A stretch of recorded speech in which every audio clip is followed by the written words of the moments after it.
Hey there, just wanted to come on and share a few insights that I received from chatting with my guides over the last few days. I know it's starting to look even crazier than before out there on those streets, right? So, Portland, where I live, the judge has blocked Trump sending in the National Guard in Portland as well as from other states. So she filed twice and blocked him twice so far, and that just happened, I believe, yesterday. So that's looking good, although there is footage here and there of ICE using tear gas and those kinds of things, and people saying that the Portland PD are assisting them. I don't know if that is true, that the PD is actually assisting them. So, I can't speak to that, but what I did see is my guide showed me like a mountain, and they showed me that we were already past the peak point in Portland in terms of any violence and engagement with ICE. So, like right past that peak point, and it'll be winding down here in the not so distant future. And I'll talk a little bit about the reasons that this possibly will happen. So in terms of Chicago, they show me that they're right at the peak.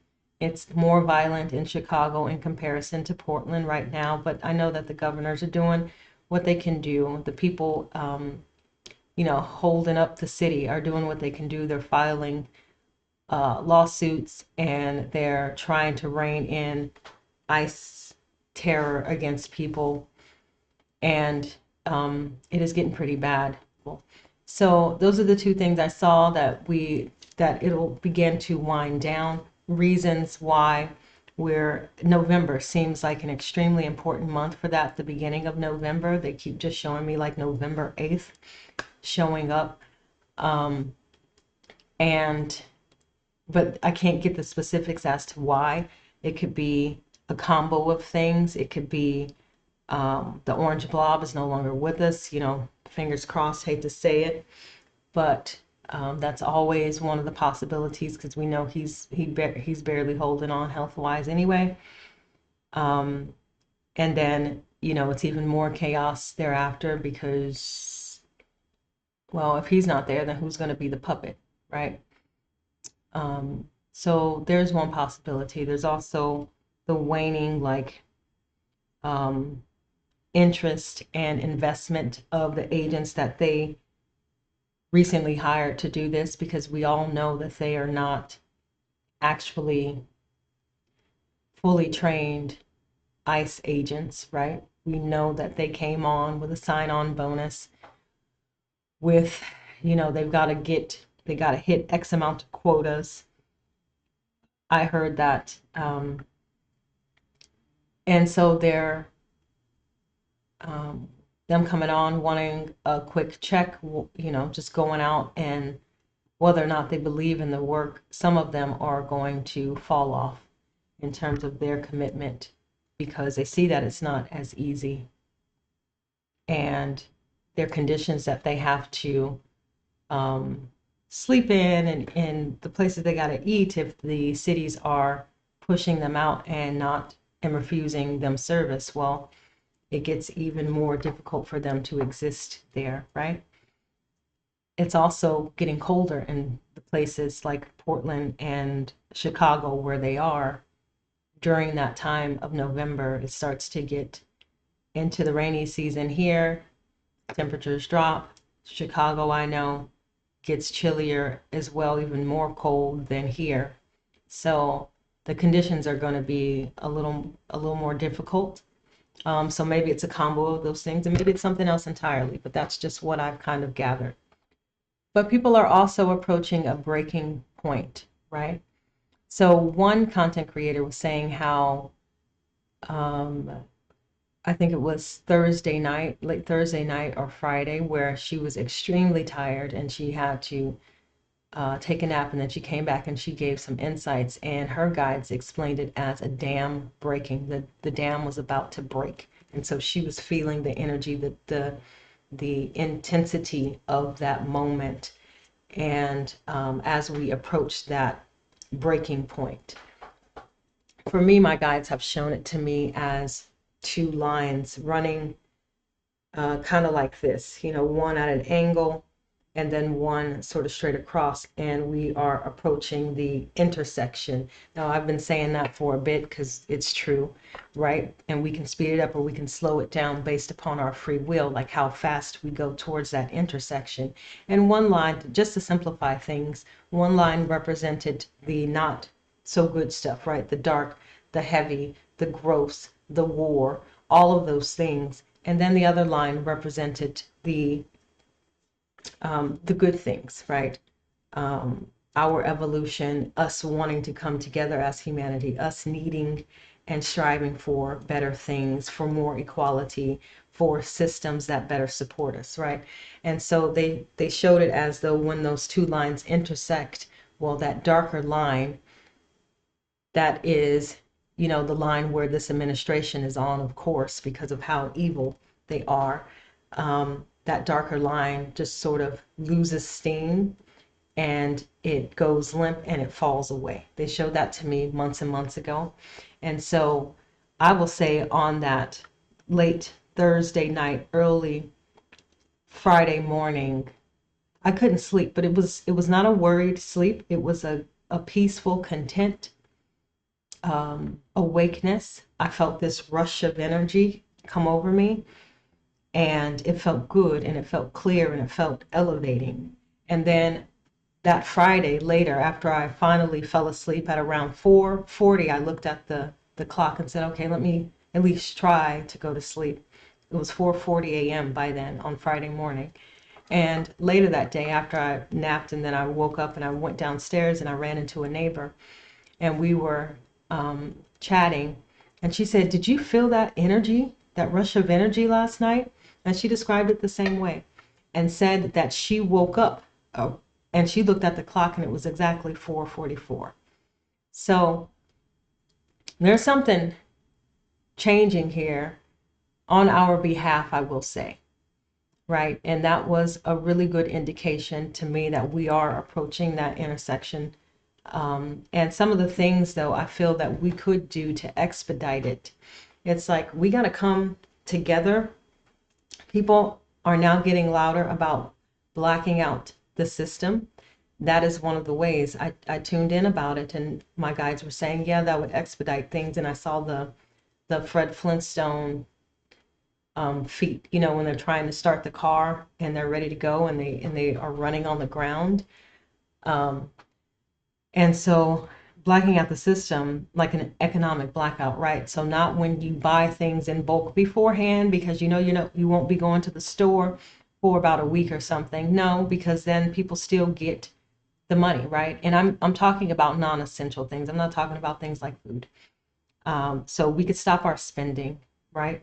We can file exempt on our taxes and potentially not file taxes in this next tax season. And when I mention that in rooms, people's brains tend to break and they go down this long list of reasons why they can't. And what we have to remember is that this is not about our comfort. Yeah, you're going to be uncomfortable for a minute, but it's going to be even more uncomfortable living under the conditions that them fools are trying to roll out. So, like,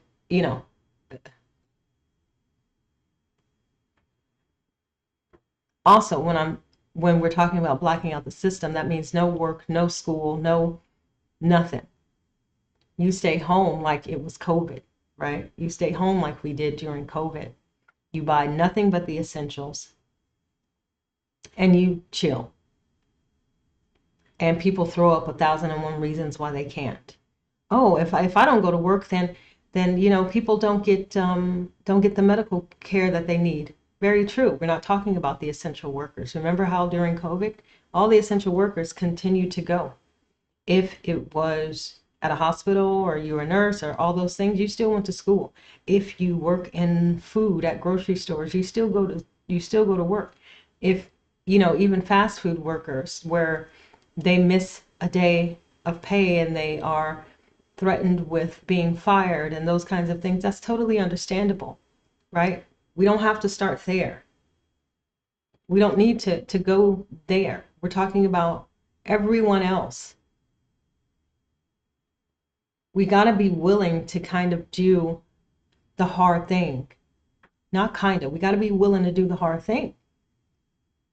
So that's one way, blacking out the system. And as I said, filing exempt on your taxes. And then also the other thing that I chatted with my guides about was moving your money from commercial banks to credit unions. So that way they have less money to spend to lend to corporations so that they can buy up everything and jack up the prices and then resell it back to us, because that's what they do. So those things combined in a strategic effort across the board with all of those who are willing and who know that our rights are at stake, those things combined would expedite us through this period of time. It would lessen the period of time that we have to spend in this in between, or in this abyss, or in this period of the unknown. There will be many throughout the next 10 years where we've kind of got to come together and rely on each other and unify. And people keep saying this shit, but you know, it's like, when do we actually do it? Right? When do we do it? So that would speed us up, because getting through the unknown, you know, how fast or slow you go depends on the free will, depends on your free will. It depends on the decisions that you make.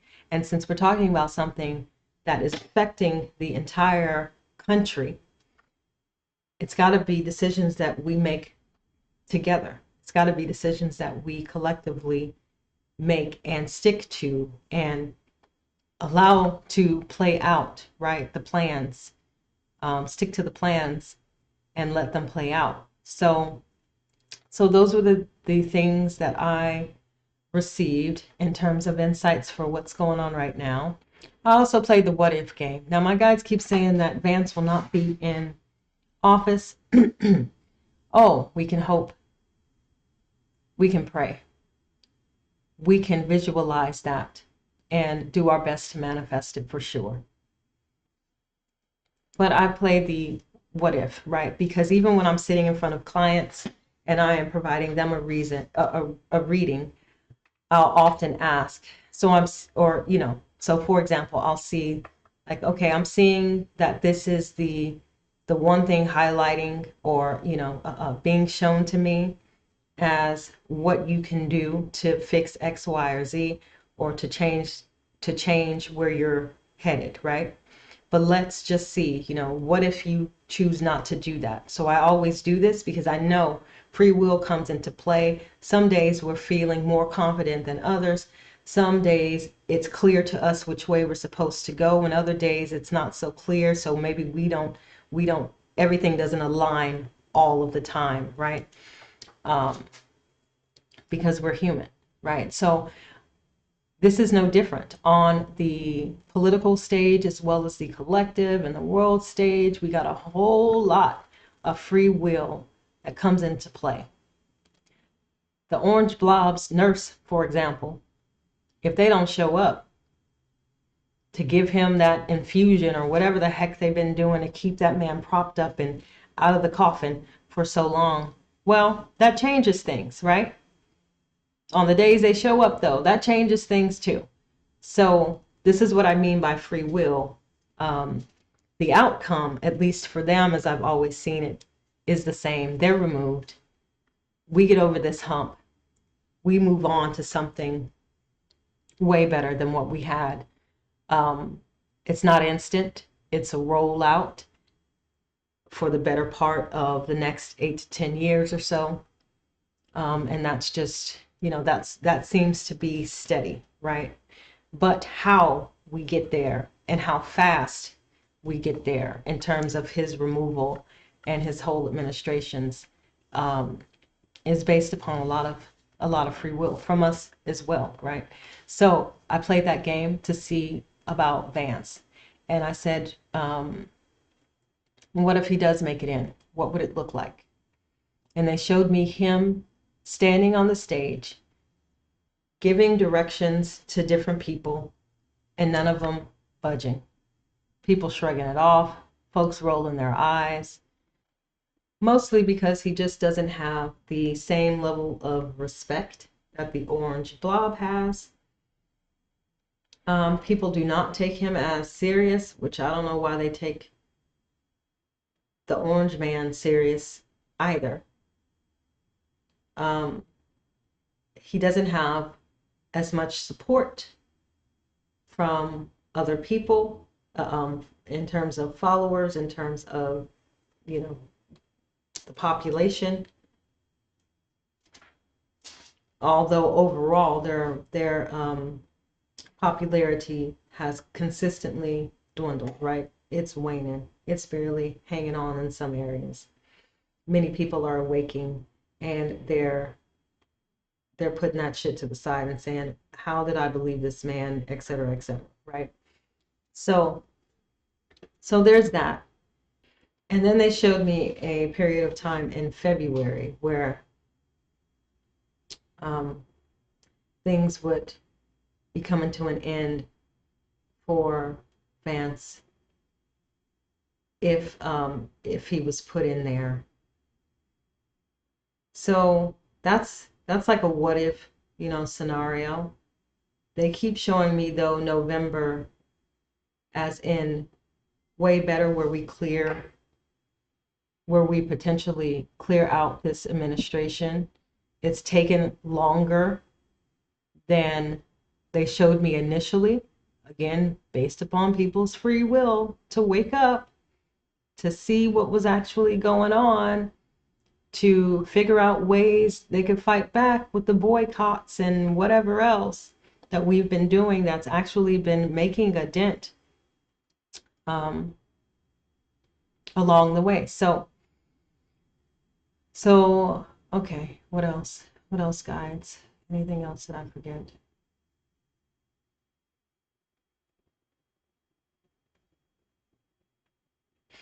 Oh, but they showed me November, and I said, what's the most likely scenario? And they showed me November as being, especially that first part of November, as being extremely pivotal in terms of this administration's removal, in terms of ICE coming to a close. And then I heard the song Let the Sun Shine In, or Let the Sunlight In. Kind of that hippie 70s vibe, Flower Child, right after like the Vietnam War, where it was over and people were reorienting themselves and having a better time and starting to, you know, move into the disco era, right? So they kind of show me that as a likely scenario. Not to say everything will be said and done, not to say things won't still be playing out in some areas, not to say that this level of evil goes quietly into the night, because it does not. And that's where we have to be careful, because there were also warnings given. So on that last video where I talked about Pluto and how transformative it is, and how it came in as the card on the bottom of the deck, because I was using some oracle cards to give that reading, there is always a potential to roll back into a cycle that we just completed if we don't take time to integrate the lessons and embody the lessons before we attempt to move forward. And there will be lots of people jumping sides in this very two-party political system that we've got, that's all smoke and mirrors anyway, right? We know the emails that we receive from people asking for donations, and then the first thing that I think is like, what are you out there speaking up about consistently? Or are you speaking up and then we learn later that you voted a certain way, right? So all of those things we have to remember, because those people who did not stand up for us in our, you know, the political leaders, those running for to be reelected in their various departments and whatever, we don't get amnesia about what we just came through once we get over this hump. Don't just relax back into that system like it's going to be something different once we get over this hump, because it will not be. It'll be the same thing if we don't pay close attention. I also saw that there will be many states that band together, um, to help out the citizens, to make sure that they have the things that they need. And that banding together is done differently in a way that hasn't really been done before. So different regions, different parts of the United States, like multiple states kind of clustering together to support the citizens in various parts of the United States. That's what I saw. So why? Because shit's being torn to pieces right now, right? Things are being shredded. All them executive orders went out. We know how that will influence us once certain things really take hold and are actually rolled out. So there's going to be a period of time where whoever comes in to do this cleanup work and this rebuilding, to do this cleanup work and this rebuilding towards something new, well, there will be an overlap where we have to make sure that people have what they need, right? So that's one of the things that they showed me.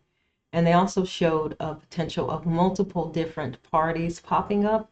So not only blue and red and green that never gets any traction, but other ones as well, other colors. But this is where, again, we got to be careful, because folks will be jumping from the red or from the blue to these other places, acting like they are new, acting like they've got, they're renewed or they're reborn and they've seen the light and now they can do a better job on this side of things. And it's wolves in sheep clothing. It's the play out of the scorpion and the frog story, right? And that's where we really need to be careful, because it'll sound good. It might even feel familiar. Something that we used to like about the country, like, oh yeah, I remember when the decorum, right? Especially with the Democrats. I remember the decorum spoke so loud, when people had respect, when they could reach across the aisle, yada, yada, yada, right? That's where we really need to be careful, because those kinds of replicating of the same systems, that's just going to have us looping back around again. We need something entirely new. We need something entirely fresh. This period of time, this next 10 years, and I say 10 years, okay, so let me just break that down quickly. So this is the age of Aquarius, yes, and there's a rollout over the next 10 years that the guides have been showing me, 8 to 10 years or something like that. But it also coincides with Pluto being out of bounds to the south. And that is transformation on mega steroids. That's what that is. The last time that it was out of bounds to the south, I believe it was back during the American Revolution, the French Revolution, and the British Industrial Revolution. And so lots of good things come of that, but also lots of not so great things in the mix, right? And Pluto in general. It brings out the shadowy stuff. It puts it in the forefront. It has us looking at it. That's what we've been doing, because this Pluto out of bounds started in August 2025, right in the crux of Pluto and Capricorn in retrograde. Yes. So the astrology don't lie. It don't never lie. So here we are in this 10-year role of transformative things to the systems, to the structures, to the ways that we live and grow and learn and play, right? So we've got to make sure that we've got an infusion of very new, never been done before things Otherwise, we take too much of the old and we put it into the new, and it begins to mimic the things that we realize don't work for us, that we don't need, that no longer support us, especially today. So there's that. And I say all that to say that everyone has a role to play, right? Regardless of the generation that they're a part of, they all have a role. We're all playing a role in this. One observation that I have made, though, and I can't say that this is a blanket that applies to the entirety of the generations that I'm about to name here, because that would be inaccurate and unfair. But I have noticed, for example, that the boomers, as well as many of the Gen Xers, with that die hard, this is how it's been, therefore that's how it's going to be. Let's just exist and find our place within the matrix that already, is in existence, these laws that are already in existence. They have a hard time not following the rules. Now, I say that from a place of being more of a millennial. And I say more because technically I'm a zennial, right? We're in that weird little overlap between the Gen X and the millennials. We're the old geriatric millennials. And so my understanding of things, my experience, and my education are more akin to that of the Gen Xers, but my impulses and my instincts and my overall outlook are that of a millennial. So I understand very much that there's a bit of a difference. I felt it. I've warred with it internally all of my life. Not so much anymore, but before. I say sometimes, like, zennials don't know if we're coming or going, and that's the reason why. And what I clearly see, what I instinctively feel, is that we need the insight of the younger millennials and beyond.